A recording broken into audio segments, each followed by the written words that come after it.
मैं बोली पापा 10वीं में आ गए। बोलते अच्छा 10वीं में हो। तो एक बार तो ये हुआ कि किसी ने बोला कि कौन सी स्कूल में पढ़ती है, बोले पता नहीं सरकारी में पढ़ती, कौन सा स्कूल है। उस समय ये चूंकि ग्रामीण उसमें अब तो काफ़ी जागरूकता आ गई, कई बार पेरेंट्स को ये भी नहीं पता होता कि क्या करना है क्या पढ़ना है। तो एक बार मेरा 10th का पेपर था संस्कृत का, उसी दिन पेपर था तो मम्मी बोली खाना बना के जाना। तो मैंने कहा मम्मी पेपर है आज तो पढ़ लेंगे। तो बोली कौन सा तुम्हें कलेक्टर बनना है पढ़ के। मतलब गाँव में जनरल ये वर्ड होते हैं। अब वो चीज़ कहाँ से कहाँ जाती है, उस समय फिर वो सपना पनप गया कि नहीं बत्ती चाहिए, अधिकारी बनना है। ये मैं छोटी छोटी चीज़ें इसलिए बता रही हूँ कि कब कौन सा एक मोमेंट होता है जो आपको कहाँ से कहाँ पहुँचा सकता है। आज ये बच्ची देखिए कहाँ से उसका कॉन्फिडेंस लेवल उसको कहाँ ले गया, और ये तो केवल शुरुआत है। यही इसी स्कूल से बच्चा एक IAS में सेलेक्ट होके CS तक पहुंच सकता है, जो पूरे प्रदेश को चला सकता है। इसी में से एक बच्चा नेशनल इंटरनेशनल लेवल के किसी गेम में पार्टिसिपेट करके, आज शायद उस बच्चे को भी पता नहीं होगा। अभी हम लोग नवोदय स्कूल में गए थे, मैं और कलेक्टर मैडम, तो मैडम बता रही थी कि नवोदय में से हम लोग बैठे हुए थे, एक बार कोई सेमिनार था, एक कलेक्टर वहाँ पे आई और उनका स्पीच सुन के मैडम को काफ़ी अच्छा लगा। मैडम ने उसी समय सोचा कि मैं IAS बनूंगी, जबकि मैडम जर्मनी से पढ़े हैं, पूरा एकेडमिक उनका फॉरेन का है, वो कुछ और बनना चाहती थी। लेकिन वो जो उनने एक बार स्पीच सुनी थी तो फिर उन्होंने UPSC, मतलब वहाँ से जब वो रिटर्न आई तो फिर उन्होंने UPSC की तरफ रुख किया। तो इसलिए बच्चों को कभी भी ये नहीं सोचना चाहिए कि केवल पढ़ाई ही करना है। पढ़ाई करना है, बेसिक आपका जो है वो पढ़ाई ही है, करना है, लेकिन कैरियर आप किसी भी उसमें बना सकते हो। और कोई भी काम, नौकरी, बिजनेस, खेती, किसानी, किराना की दुकान में, हमेशा जब से नौकरी में आई हूँ मुझे यही फील होता है कि कोई भी काम छोटा मोटा नहीं होता है और ना ही कोई कम या ज़्यादा होता है। एक महिला जो अपना घर चला रही है वो भी अपने आप में उतनी ही महत्वपूर्ण है समाज के लिए जितनी कि एक कलेक्टर है, एक SDM है।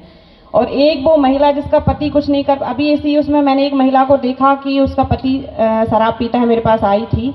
वो महिला ने फिर अपने पार्लर का कोर्स किया, पार्लर से वो अपने बच्चे को, दोनों बच्चों को प्राइवेट स्कूल में पढ़ा रही है। तो मतलब मुझे वो महिला इंस्पायर करती है, क्योंकि आज के समाज में घर में बच्चों को संभालना, फिर बच्चों के लिए कुछ करना और बिना एजुकेशन के कोई और काम करना जिससे कि अपने बच्चों को बेहतर शिक्षा दे सके, वो भी उतना ही महत्वपूर्ण काम है। तो पढ़ाई में तो आगे आप लोगों को जाना ही है, साथ ही जिस चीज़ में आपका इंटरेस्ट हो, वो सिंगिंग हो सकती है, डांसिंग हो सकती है, और अब तो यह है कि खुला आसमान है।